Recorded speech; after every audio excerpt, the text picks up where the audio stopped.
Hi friends, ఎలా ఉన్నారు అందరూ? Welcome to Rachin Ravindra vlogs. ఈ వీడియో మేము పోస్టింగ్ ముంబైలో ఉన్నప్పుడు షూట్ చేసిన వీడియో.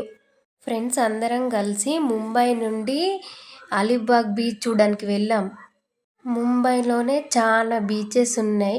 అలీబాగ్ బీచ్ చూడడానికి ఎందుకు వెళ్ళామంటే ఫెర్రీ ఎక్స్పీరియన్స్ చేసినట్టు ఉంటుంది కదా అని చెప్పి అందరం కలిసి వెళ్ళిపోయినాం. ఈ ఫెర్రీలో వెళ్ళడానికి 1 వీక్ ముందే ఆన్లైన్లో టికెట్ బుక్ చేయించుకోవాలి. వెళ్ళేటప్పుడు మాత్రం ఫెర్రీలోనే వెళ్ళాం, కానీ వచ్చేటప్పుడు మాత్రం బై రూట్ కార్లోనే వచ్చాం.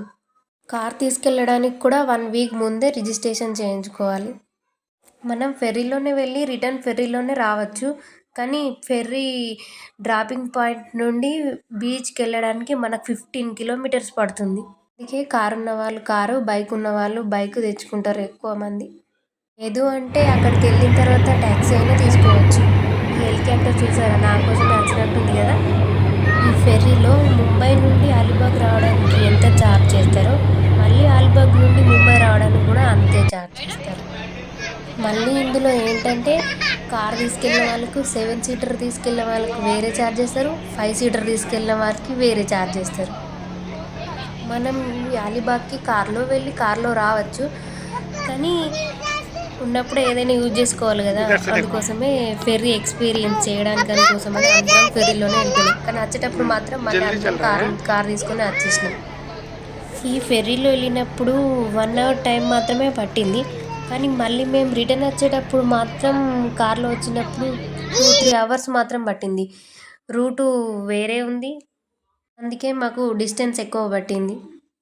ఇక్కడ చూడండి మా బావ ఈ బైక్ ఆపరేట్ చేసేవాడా మాతోనే వస్తానన్నాడు, కానీ మేమద్దు, నువ్వు ఇక్కడనే ఉండు, మేమే తీసుకొని వెళ్తామని చెప్పి మా బావని తీసుకొని వచ్చింది. నాకేమో నేను వెనుక కూర్చున్నా, కానీ నేను ఎక్కడ కింద పడిపోతున్నా అని ఫస్ట్ భయం అనిపించింది. చాలు బావా, ఇక్కడ నుంచే టర్న్ చేసుకో బావా నేనంటే, నువ్వు ఆగు, అక్కడ ముందుకెళ్ళిన తర్వాత అక్కడ నుండి టర్న్ చేసుకొని వద్దాం, ఆగు నువ్వు అని చెప్పి మా బావనుడు ఎంత చెప్పినా అసలు వినలేదు. నేనేమో నాకు మస్తు భయం ఆవిడ వెనుక కూర్చున్నాను.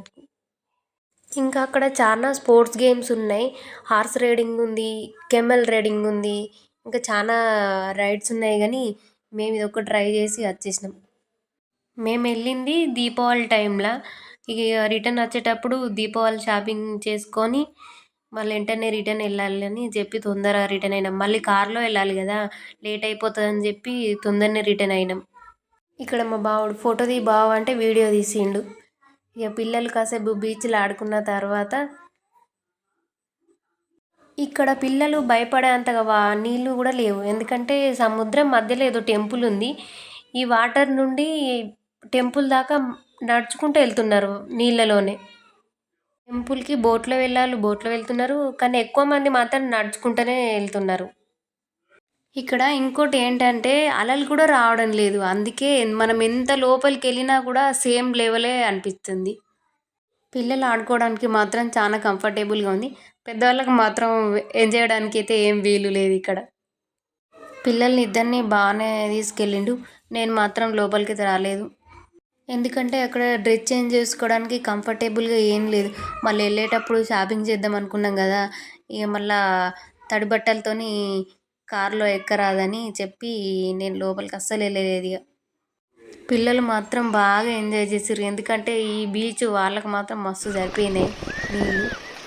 మేము మాత్రం అక్కడనే కూర్చొని ఉన్నాం ఇద్దరం. ఇక అందరు వచ్చినప్పుడు ముంబైలో బీచ్కి వెళ్ళినాం, అప్పుడు మేమందరం ఏం చేసినాం, పిల్లలు మాత్రం ఆడుకున్నారు. ఇక్కడ మా జానుని చూడండి, మా షన్నుని లోపలికి తీసుకెళ్ళడానికి నచ్చింది. ఓకే అండి, అందరికీ బాయ్. మరిన్ని వీడియోల కోసం నా ఛానల్ లైక్ చేయడం మాత్రం మర్చిపోకండి. లైక్ చేయండి, షేర్ చేయండి, సబ్స్క్రైబ్ కూడా చేసుకోండి ప్లీజ్.